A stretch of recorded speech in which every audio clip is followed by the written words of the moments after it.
Some years ago, Martha Stewart was convicted of insider trading and sentenced to 5 months in jail, 5 months and 2 years of probation of house arrest. Do you remember that? It made the news. It blew up everywhere. They thought her company and everything that she knew and owned would go down the drain. And it did not, amazingly. But it made the news, and she was convicted because she engaged in corrupt behavior. She knew something that other investors did not, and she profited from the selling of her stock. Well, that's what's kind of going on in the story of what we hear in the gospel. Jesus is going to the temple. Now, the temple is where God the Father resides. His Father resides in the Holy of Holies in the tabernacle. And here he is arriving at the temple, and all the sacrificial animals are there.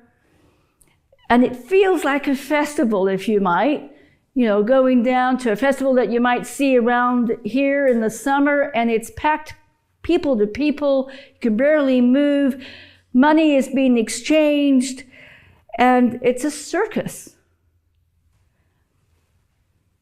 And that is what makes Jesus angry.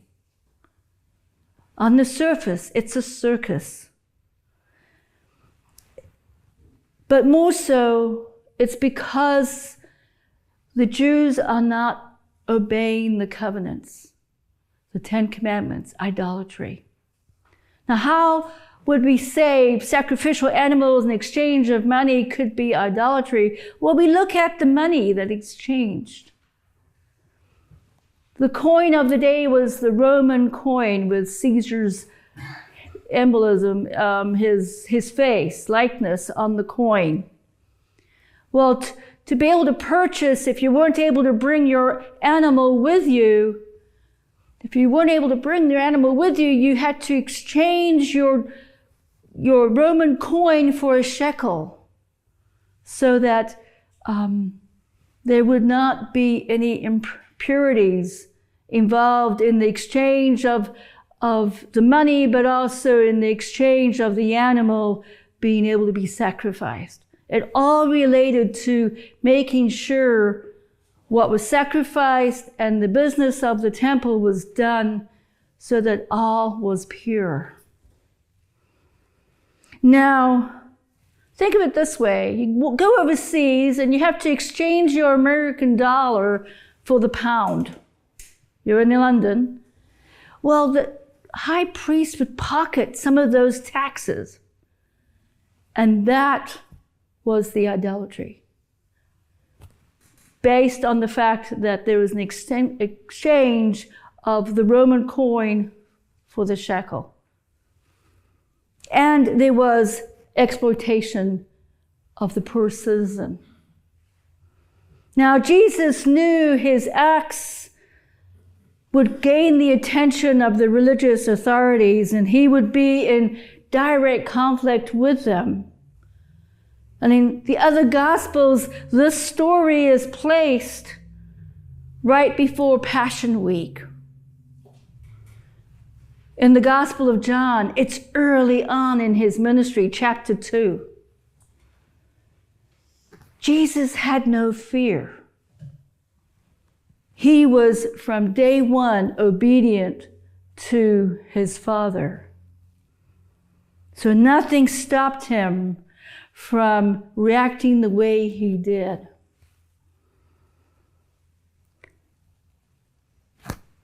So we need to remember now, why is it that the story is here together with these other stories that we've read of the giving of the 10 Commandments?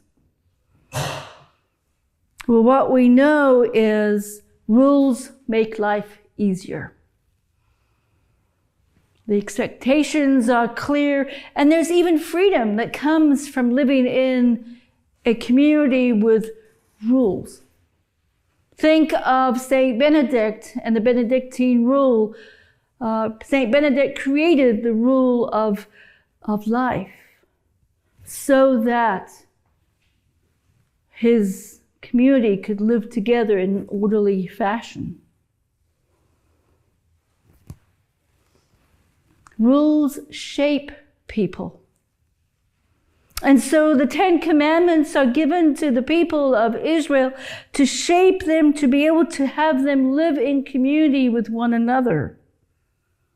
And there's 2 distinct messages on those tablets. The first 5 commandments tell the Israelites how to live in faithful worship of God, while expressing the proper love for others. And the second tablet focuses on praising God as the commandment shapes our social responsibility. So here we have in the overturning of the tables, Jesus trying to right what was wrong. The Jews not living by the law. So here in the 3rd week of Lent, we are learning how to deepen our relationship with God. We are learning through our Lenten practices, through the readings that we hear here on Sundays, how God can shape our lives in the image of Christ. Fortunately for the modern church today, it's the liturgical season of Lent that the church gives us that opportunity to shape ourselves and to deepen our relationship with God.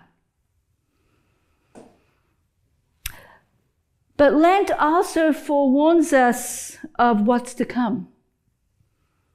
The story doesn't end with our shaping and our practices. It doesn't end until the resurrection, and even then it doesn't end. So Lent shapes us as we lean into down the road still 3 weeks away, Easter morning and the resurrection. And so we hear that story of the Easter resurrection within the story of what Jesus says to respond to the religious authorities. He tells them, I will raise up this temple in 3 days. He's talking about the Passion Week and his death and resurrection on the cross.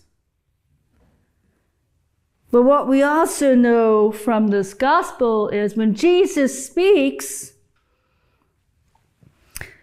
his words are many times misunderstood. They didn't get it. And the way that John writes this gospel is he writes it repeatedly with Jesus speaking. The people don't get it. And then he demonstrates or writes clarification. And so he does this throughout the gospel. And in this gospel reading, we're learning that we have to be aware of our own danger to misunderstand what is said to us. We have to have that self-awareness. So with this story within the story, we can take from that, not only do we need to listen hard and shape ourselves and have a deeper relationship with God in this season, but we need to listen and understand what's being said.